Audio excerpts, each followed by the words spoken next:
300 years had passed since Earth stopped being a cradle. The blue sphere that once nursed humanity into crawling steps among the stars had become something else entirely. An origin point turned command center.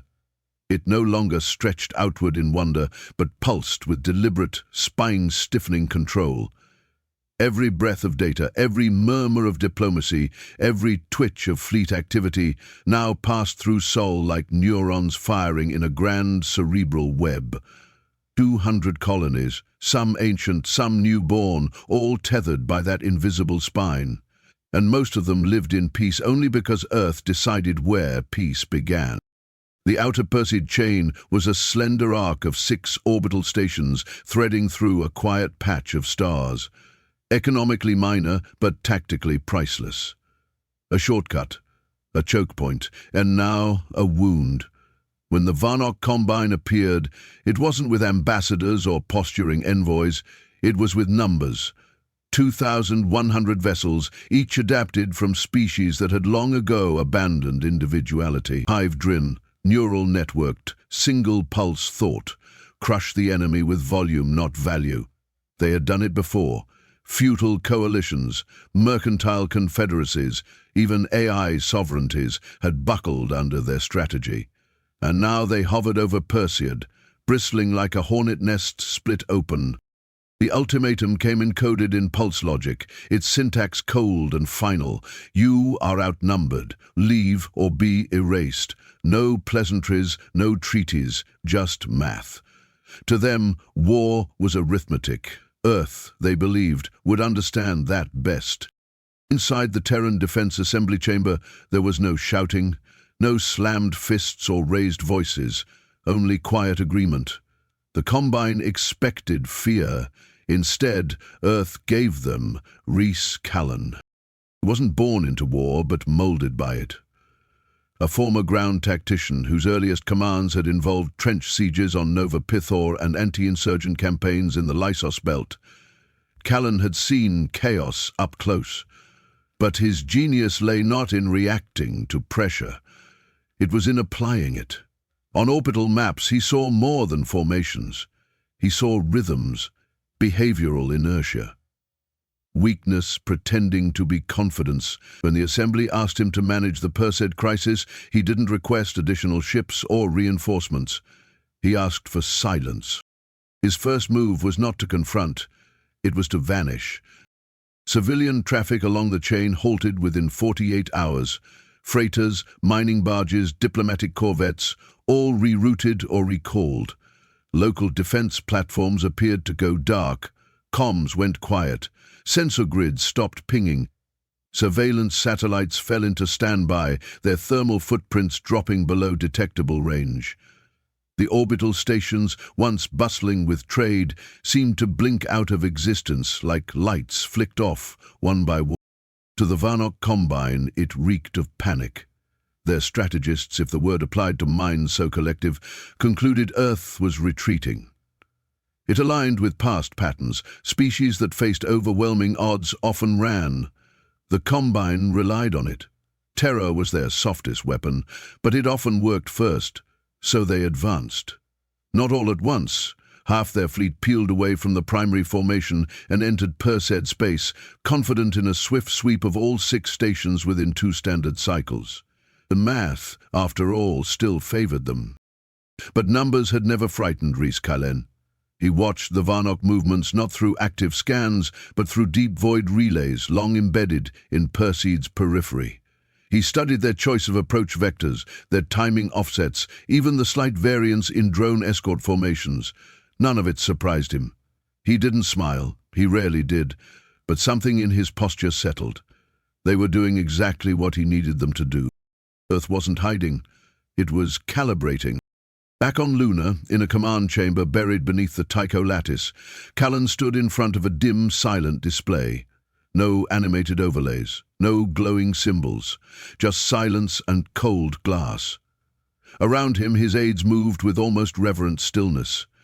They didn't ask when they'd respond to the invasion. They knew better. This wasn't a defensive stand. It was the first movement of a longer, sharper song. When asked once what made him different from other commanders, Callan had answered without hesitation, "I don't meet force with force, I meet it with confusion." And so he waited. The Combine, confident in their swarm doctrine, continued pressing forward, sweeping each orbital node with hive-linked assault teams. But they found no resistance, no defenders, no hostile comms, just cold metal, dormant power cores, empty decks. It wasn't conquest, it was ghost hunting. That was the moment the trap began to close, not with alarms or explosions, but with data.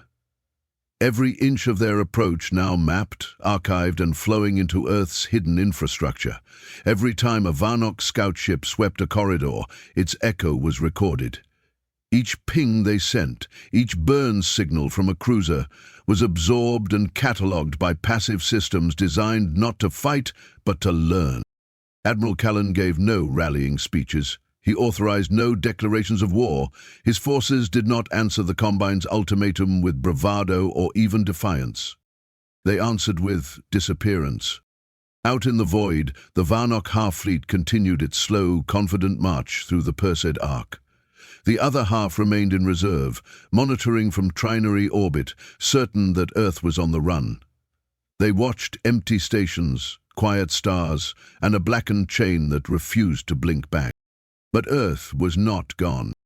Earth was watching, counting, recording, and soon Earth would begin. The Varnock Combine did not hesitate. The absence of resistance only confirmed what their hive minds had already deduced. Earth had blinked. What other explanation could there be for the cold emptiness that greeted them in the outer Perseid sector? With no orbital chatter, no weapons tracking them, and no diplomatic hail to stall their advance, the first wave of the invasion moved in like fluid. 1,050 ships, triangular dread hulls, crescent-shaped carrier spores, needle-fast scout darts, slipped through the void in synchronized arcs, each guided by rhythmic hive-link pulses. The Combine had always favored control through overwhelming presence, not subtlety. They didn't creep, they didn't scout carefully, they advanced as a statement. Inside the Terran Assembly's command mesh, Callan stood still, watching what most would call nothing. There were no blinking lights or animated maps, just quiet fields of data being passed by the quietest minds in the room. Analysts, not soldiers, hunched over layered models, correlating formations to known historical deployments. Every ship had a purpose. Every shift in spacing told a story. Callan didn't need to see the enemy to understand them. He only needed to see how they moved. He leaned slightly over a screen where red lines fanned out like veins from each station. "They're confident," he murmured, mostly to himself. "Too confident." Behind that calm voice, preparation was already underway. Not in the form of massive counterfleets or planetary rail guns. Those were too loud, too predictable. What Callan had asked for were ghosts, machines so quiet they barely registered as matter. Ships without heat, without thrust, without any of the usual signs of war. He called them Helix-class cruisers. Others called them coffins with brains. Project Signalbone had been authorized 3 years earlier, buried under a line item no one in the assembly bothered to question. The concept had been born from frustration. Earth had grown tired of chasing enemies, tired of building bigger engines, louder guns. Callan proposed a different solution. Don't chase the enemy, haunt them. The first Helix cruiser deployed into Perseid space without a ripple. It launched from Europa's dark side, folded along an orbital tether, and coasted out on cold vacuum trajectory. It made no course correction. It burned nothing. Its core was a cold fusion capsule designed to operate without producing a detectable energy signature. The hull was composed of refractive plating, designed to absorb not just light, but the electromagnetic hum of nearby scans. It didn't reflect. It vanished. By the time the Combine ships passed their second checkpoint near Station Omicron 9, 6 Helix units were already shadowing them. Callan hadn't given any specific targets. That wasn't the point. The crews, just 14 per cruiser, didn't function like traditional operators. They followed rhythms, prediction maps, real-time pulse modeling. Their greatest tool wasn't firepower. It was patience. Each helix was paired with an adversarial AI, one designed not for conversation, but for mimicry. These weren't assistants, they were opponents, fed years of Varnock war footage, stripped down neural records, and even dissected command patterns acquired from skirmish remnants. The AI didn't wait for orders. It waited for mistakes. For now, the mission was to watch. Callan's standing instruction was clear. Let the enemy believe they'd succeeded, let them celebrate their own entrance. Let them move into the web, unaware the strands had already begun to close around them. In the quiet of the helix cockpits, the crews moved like surgeons. No chatter, no bravado, just hand signals and silent eye-mocking interfaces. They watched the Varnock convoys pass through, plotting trajectories, noting anomalous spacing, tagging subcommand units. They weren't looking for targets. They were looking for patterns. Predictability was the enemy of a predator, but it was the ally of a ghost. One particular helix, nicknamed Sable 6 by its crew, had followed a Varnock destroyer for nearly 7 hours. The Varnock ship never noticed. It couldn't.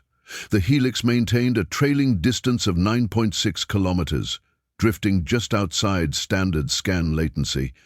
Its AI, a model nicknamed Glaive, whispered invisible corrections into the course matrix, microbursts of gravimetric adjustment that even the crew didn't perceive directly.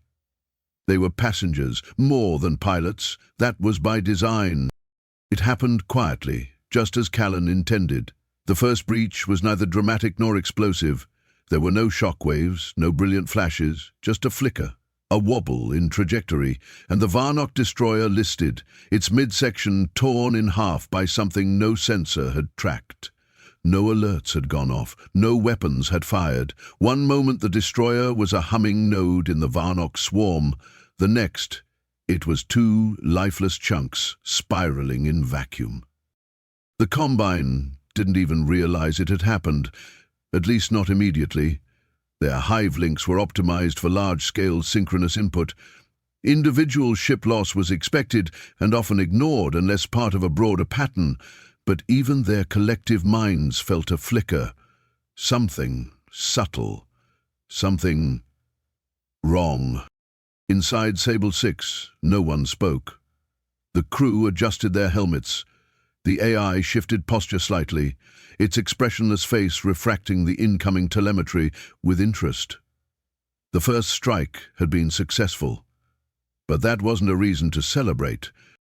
It was only a test. Callan, far away in Lunar Command, didn't flinch when the confirmation code lit his screen. He simply tapped once and returned to watching the untouched portions of the map. The enemy hadn't noticed yet, but they would. Soon, for 48 hours, the stars in the outer Perseid chain shimmered with quiet death. Not fire and thunder, not the chaos of clashing empires or the roars of capital-class monstrosities, but a stillness broken only by silence itself. The Helix-class cruisers didn't engage in combat as the Varnock understood it. They didn't challenge, they didn't maneuver for position, they didn't even identify themselves. They appeared, they struck, they vanished. One by one, like threads snapping in a tapestry, Varnock vessels began to disappear from their own formation maps.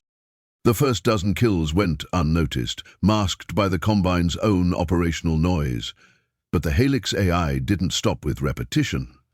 Each strike was fed through a live neural digest, mapping the ship's point of failure, hull materials, power node locations, command relay reactions, and even internal temperature responses during pressure breach.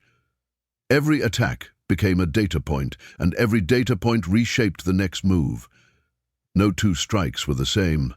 One ship had its midsaw sliced open by a kinetic spike fired from an oblique angle only visible from a trailing Lagrange point. Another had its command node pierced by a sabot designed to mimic the thermal signature of Varnock field welders. The Combine responded with patch fixes, doubling patrol drones, rerouting supply vessels, but each change only revealed new flaws. Inside the Helix fleet, crews stopped referring to their targets as enemies. The term felt too impersonal, too abstract. Instead, they called them lessons. Ship 42A7 wasn't destroyed, it was studied. Ship 58RN wasn't disabled, it was understood. There was no malice in their work, just refinement. One crew member, a woman named Saito, described their operations like an orchestra. The Combine plays the same tune every time. We're just learning where the pauses live.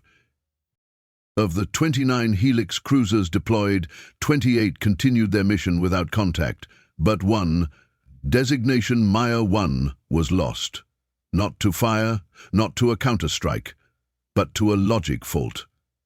The AI aboard Maya misidentified a decoy heat signature as a viable kill zone and fired prematurely, exposing itself.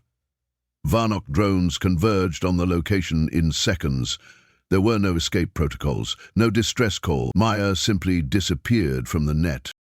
When news of the cruiser's loss reached Cullen, he didn't hide it. He ordered the full logic chain of Maya's AIs. Every flawed line of reasoning, every misguided data branch, compiled and sent to all remaining Helix units, not as a warning, but as fuel. Within the hour, Glaive and the other ship-bound AIs adapted. No similar error occurred again. Earth didn't just punish failure, it dissected it and made it extinct. That was the true edge, not the Helix weapons, not the stealth, but the rate of learning. While the Combine relied on a singular pulse mind across thousands of ships, humans were feeding hundreds of adaptive minds across 24. Each mistake became a scar, and each scar became a layer of armor the Combine couldn't see, couldn't predict, and couldn't match. The Helix doctrine didn't aim to win by superiority, it aimed to evolve out of reach. By the time the Combine realized something was wrong, it was too late.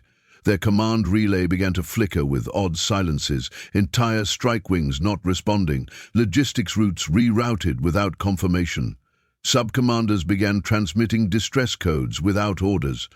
One Dread-class carrier ruptured mid-maneuver, its support vessels colliding as they tried to adjust to the sudden vacuum. It wasn't a battlefield anymore, it was a hunting ground, and the Varnock were no longer predators. Deep within the Combine fleet, fractures emerged, not physically but conceptually. Hive coherence weakened when stimulus couldn't be traced. The Varnock operated on certainty. Even their most brutal tactics had patterns. But now the void offered no reason, no rules. Ships were being erased not because they fought poorly, but because they were seen. They began broadcasting more frequently, swarming closer together, turning inward, like animals circling to protect the weak point in a herd. In human terms, it was fear. In Varnock terms, it was a deviation. The chatter changed. Intercepted hive murmur grew erratic. Frequency pulses layered over each other without the usual synchronization. Neural link bridges began rerouting to avoid localized authority. The signs were subtle to most eyes, but to Callan and his analysts, it was the first sign of unraveling. Not defeat, not yet, but doubt. Doubt in command, doubt in cohesion, doubt in doctrine. And the Varnock couldn't survive doubt. Callan didn't rejoice, he never did. He watched the screen, hand poised over the next phase marker, and waited. One by one, Varnock's signals dimmed. At hour 46, his aide leaned in and whispered two words that broke the quiet. Dreadforms deploying. Now came the real test. The Overseer-class Dreadforms weren't just warships, they were pillars of Varnock structure. Living command vessels, grown from biosynthetic spore chambers and embedded with central hive-link transponders. They weren't designed for combat efficiency, they were designed for command legitimacy.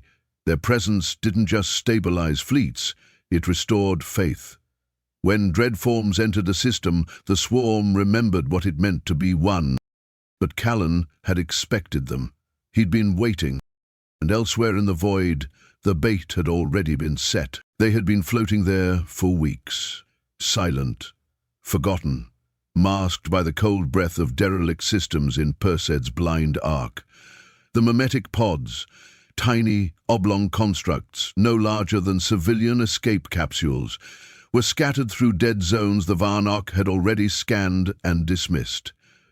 They were never meant to be found quickly. Their purpose wasn't to be weapons. They were invitations. Months earlier, Callan had authorized their deployment under a theory most of his own strategists had dismissed as speculative. It wasn't about force projection or even espionage. It was about infection, not biological but conceptual. The pods weren't built to explode or broadcast distress signals. They were built to think wrong, to emit fractured, synthetic Varnock thought strands, just plausible enough to pass casual hive-link filters, but twisted in the tiniest ways. Incomplete signal pairings, reversed logic gates, phantom validation patterns. They didn't mimic Varnock command, they almost mimicked it. And that was the key. They were noise that looked like music. 2 Overseer-class dreadforms, deployed into Perseid to stabilize the collapsing command structure, swept into those blind arcs early on the 3rd day. The Hive's decision was automatic: regain control by deepening the neural net, reassert dominance through core pulse synchronization. The Overseers had always been effective in that role, living control towers with layered cognitive transmitters that could overwrite swarm dissonance. But this time, they didn't come to assert, they came to sync. And sync they did, with the pods. The connection wasn't immediate, but it was irreversible. One by one, the Overseers accepted the mimetic streams into their neural core as valid calibration data. The pods didn't inject commands. They didn't need to. They simply posed as fellow Varnock echoes, distorted survivors, confused scouts, forgotten limbs of the swarm that had returned home seeking cohesion. And the Overseers welcomed them, absorbing their lies into their truth. It started as a timing error. One dreadform initiated a fleet-wide retreat protocol, just as another issued a hold position command. Neither directive cancelled the other. Varnock doctrine didn't account for direct contradiction within the same echelon. It wasn't supposed to be possible. When 2 strike-wings received opposing orders, they obeyed both, half of their units attempting to shift backward, the rest reconfiguring into combat formation. Flight paths crossed, collision alerts cascaded, and before any biological mind could assess the dissonance, the swarm panicked. Ships opened fire, not in rage but in confusion. From a distance, it looked like sabotage. Precision energy lances sliced across friendly hulls, carrier spores discharged defensive drones without targets, scout crafts swarmed their own support platforms, believing their signal distortion matched known enemy profiles. One Overseer, its command graph spiraling into incoherence, reclassified one of its own dread hulls as a hostile vector and executed a purge command. In a single burst, 12 ships were atomized. To an outsider, it may have looked like betrayal, but there was no intent, just pattern collapse. The Combine didn't believe in internal checks, not where unity had never before failed. There was no safety net for consensus error, and now that consensus was shattering. Callan watched it unfold, not with satisfaction, but with cold confirmation. He hadn't won anything yet. This was not victory. It was the sound of something ancient cracking under its own weight. His gambit had been simple: introduce misalignment where there had only ever been coherence. Not destroy the hive, but make it doubt itself. The mimetic pods hadn't needed to outthink the Varnock, they only needed to seem like they belonged. In war, most enemies feared destruction, but Callan understood something deeper. The Varnock didn't fear death. They were bred to serve until expiration. What they feared was disunity, the silence of a fleet that no longer trusted its own pulse. And now, that silence had begun to echo. From the outer chain to the deep interior, Varnock formations drifted in worsening chaos. Small command vessels broke away from main fleets, attempting isolated sync recursions. Autonomous fighters began flashing their beacons out of cycle, unsure of where to dock or which relay to trust. A low hum of error codes began pulsing through the hive-link, like static creeping into an orchestra. Then, the panic response triggered. 600 autonomous interceptors, each designed for aggressive engagement with minimal direction, launched from the second Dreadform's hangar bays, not as a measured assault, as a purge. Somewhere inside the fractured command tangle, a legacy protocol had activated Eliminate External Interference near Hive Control.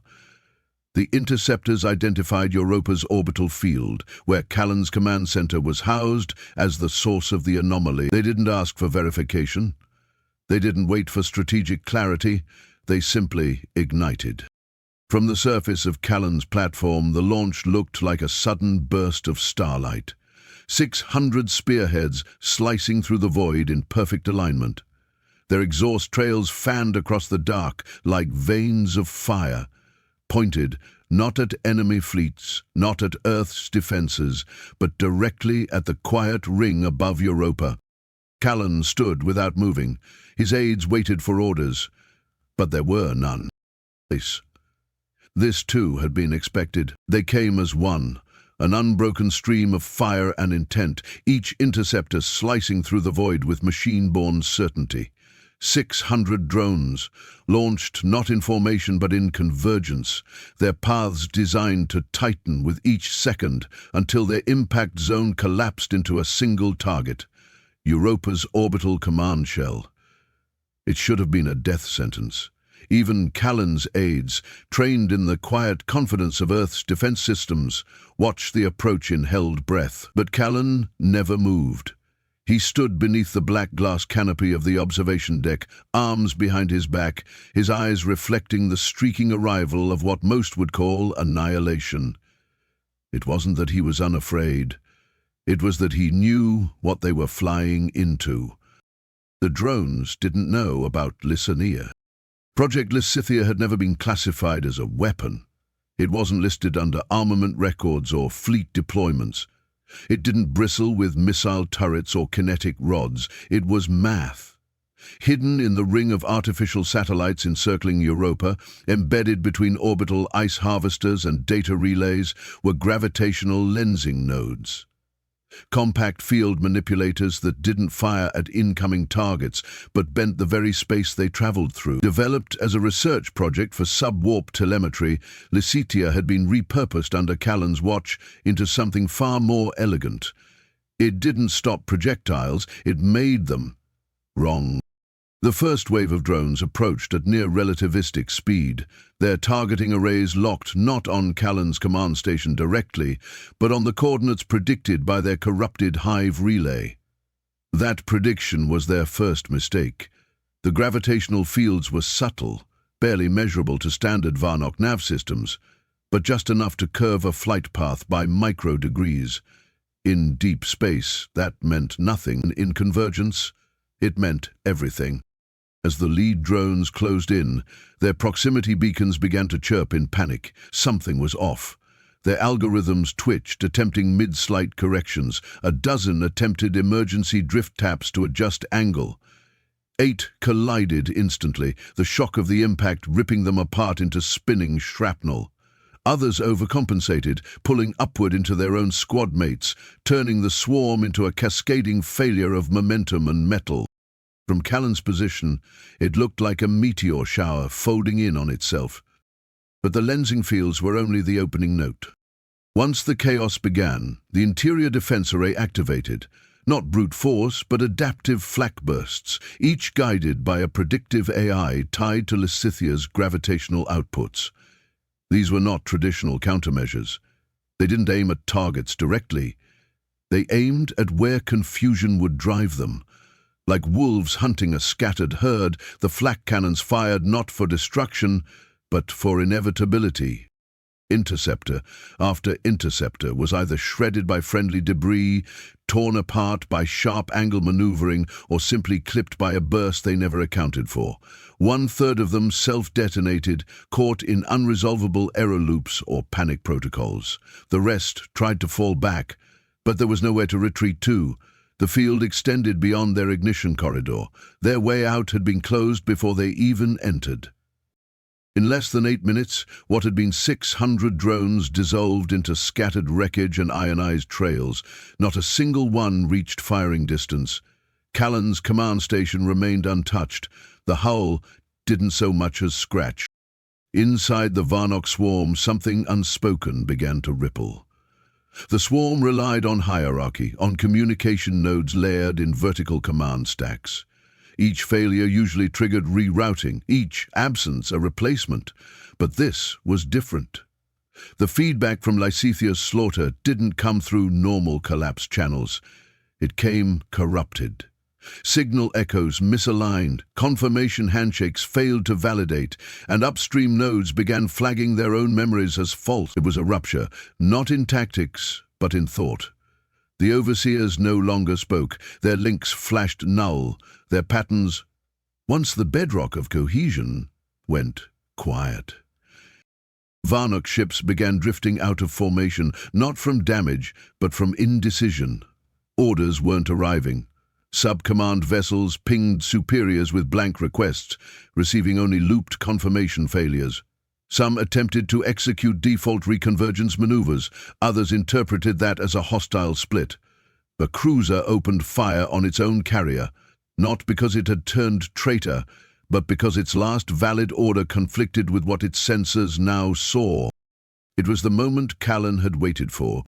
His eyes never left the viewport as the final drone vanished in a flicker of accidental fire. He turned slightly to the communications officer, a silent nod enough to trigger Earth's first outbound transmission. No demand, no warning, just a pulse. A short, encrypted data burst sent across open frequencies, one that all Varnock vessels would receive, whether they wanted to or not. And within that transmission, a full combat log. Everything, every kill, every maneuver, every silence. And at the very end, one frame, a still image, pulled from a Varnock interceptor's own gun cam moments before it failed. It showed a Terran cruiser gliding silently through the dark, hull unmarred, with one line etched into the plating in cold, white lettering. "You outnumbered us, and now you are fewer." The Combine had come expecting a contest of numbers. What they got was a lesson in subtraction. The transmission was brief, not because it lacked content, but because it had no decoration, no voiceover, no preamble, no banner of triumph to gild it. It moved like a scalpel through the cold night of Perseid space, slipping through every frequency net the Varnock Combine still controlled. Not even their damage-crippled command nodes could filter it out. It was pure data, raw and clinical, the kind of unvarnished truth their doctrine had never prepared for. There were no false flags to blame, no scrambled feeds to dismiss. The information came directly from the source they had failed to extinguish: Earth. The first frames were time-stamped. Each one marked the moment a Varnock ship blinked out of formation, not in combat but in confusion. The logs showed thermal echoes of Helix cruisers shadowing carriers for hours, undetected and silent. It documented AI pattern recognition evolving after each strike, adjusting tactics so precisely that no kill method repeated. One footage segment zoomed into a Varnock dread hull, rupturing from a kinetic blade embedded directly into a vulnerable coolant seam, an angle impossible to aim for without exhaustive study. The Varnock had not been overwhelmed by superior numbers or firepower. They had been dissected by patience. Worse still, the logs revealed how their hive communications had worked against them. Audio-visual sync failures, overlapping command orders from fractured overseers, internal skirmishes born from mismatched flight protocols and cascading logic loops. The message didn't just expose military loss, It laid bare the Varnock psyche in collapse, showed how their greatest weapon, unity, had been twisted into a liability. The Combine watched themselves break, moment by moment, not from battle, but from clarity. It was a mirror they couldn't look away from. There were no demands at the end. No voice announcing surrender terms, no human diplomat offering negotiations or ultimatums. The data ended where it had to. A single still image.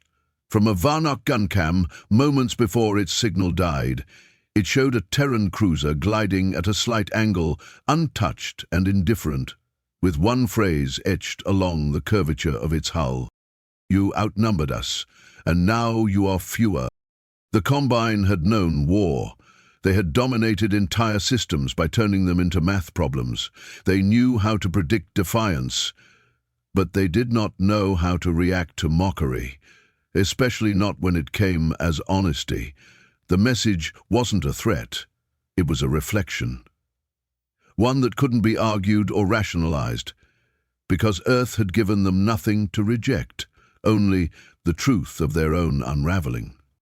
Back within the Varnock primacy, the cracks widened fast. Their leadership had always operated through mutual reinforcement, decisions passed in echo loops, amplified until doubt drowned beneath consensus. But now the loops broke mid-cycle. Accusations rippled through the mental mesh, some claiming sabotage, others insisting infiltration. Entire echo chambers began disconnecting from the core swarm, isolating their cognitive branches to reprocess the broadcast independently. They couldn't purge it. The memory was already internalized. Their own minds had made it real. Within cycles, fractures turned to tribunals. Subprimes questioned the choices of core strategos.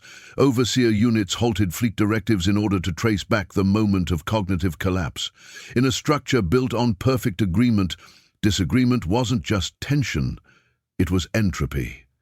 The psychological infection that Callan had engineered through silence now detonated as exposure.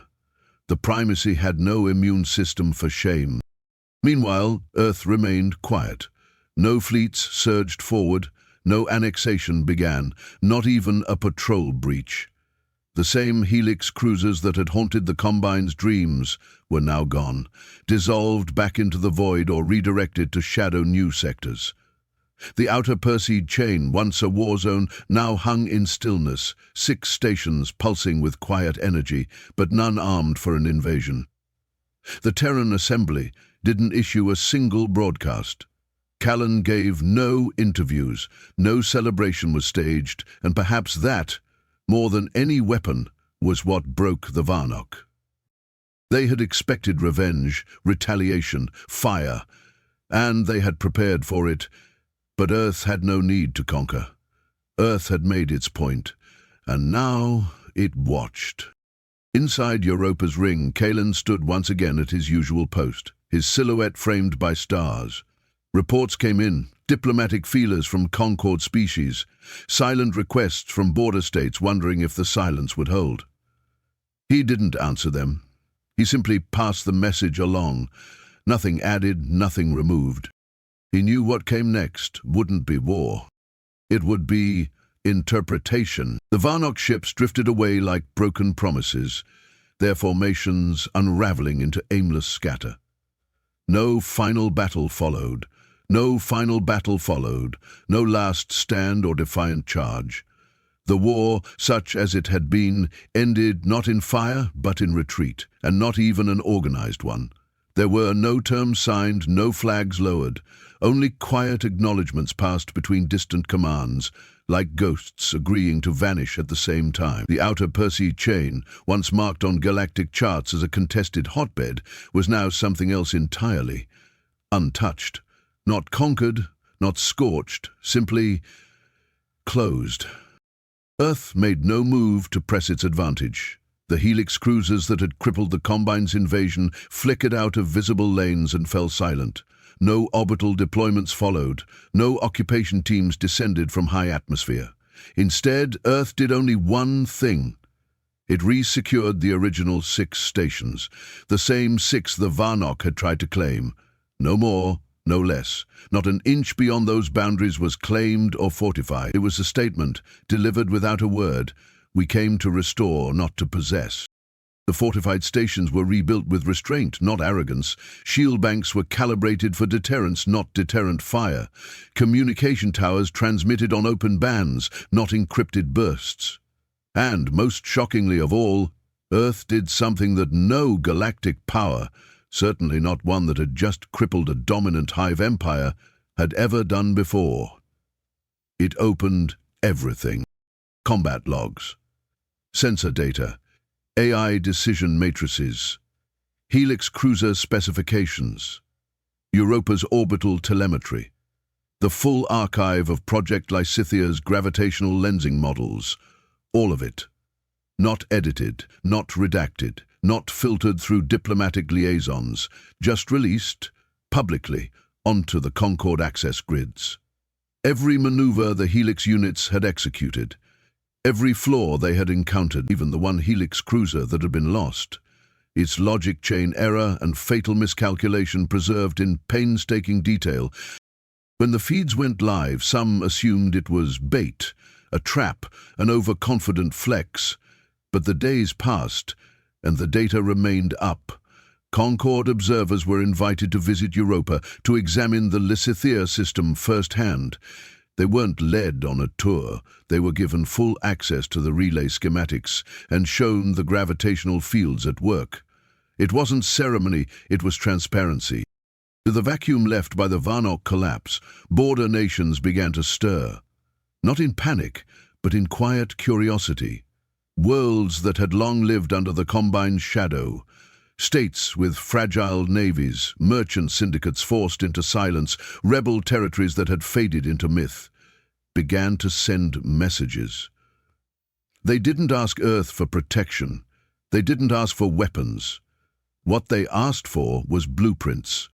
They wanted to understand how Earth had done it. Not how Earth had destroyed a fleet, but how it had chosen not to claim victory through domination, how it had fought with precision and walked away with dignity.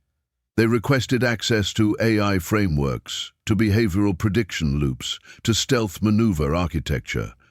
But they also asked for something stranger. They asked for doctrine, not war manuals, philosophy.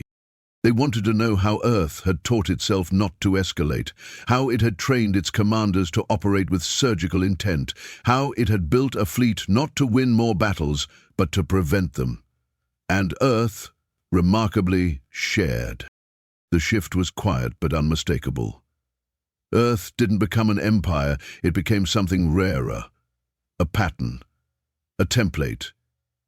A way of thinking that others began to adopt, not out of fear but admiration. In meetings across distant moons and repurposed stations, leaders discussed not how to replicate Helix cruisers, but how to replicate the ethic behind them. The idea that the point of power wasn't to crush, it was to calibrate. Within the Terran Assembly, the questions began to change. Defense ministers, once obsessed with fleet counts, now asked about knowledge saturation rates. Tactical officers debated whether restraint could be quantified. And all throughout the galaxy, as Concorde nations absorbed what had transpired, one truth settled into the silence the Varnock left behind. Humanity had rewritten the rules, not through conquest, but through clarity. And then Rhys Callan, who had refused press statements, who had declined commendations, who had stood in silence through every headline that called him Earth's ghost admiral, submitted one final document. The doctrine. It wasn't long, it didn't boast, it outlined no new weapons and proposed no alliances.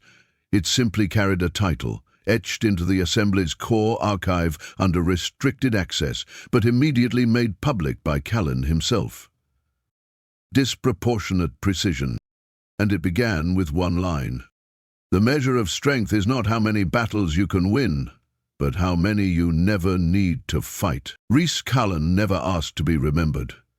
He didn't linger in war rooms after the battles ended, didn't pose for hollows or stand beneath banners hung in his name.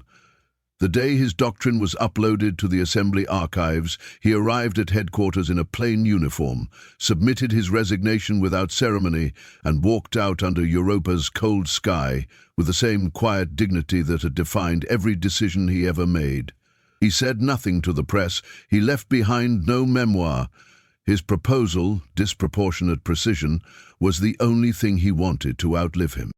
And it did.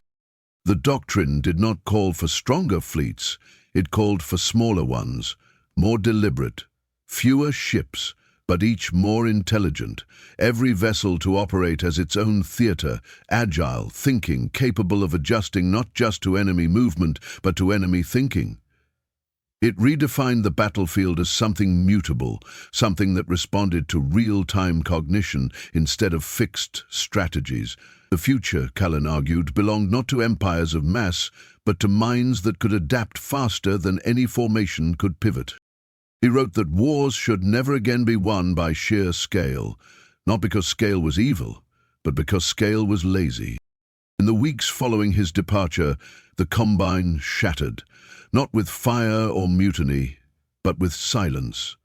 The hivelinks, once humming with command, had become distrustful echoes. Their overseer vessels drifted into power stasis, no longer trusted by their own swarms. Without consensus, the hive could not function.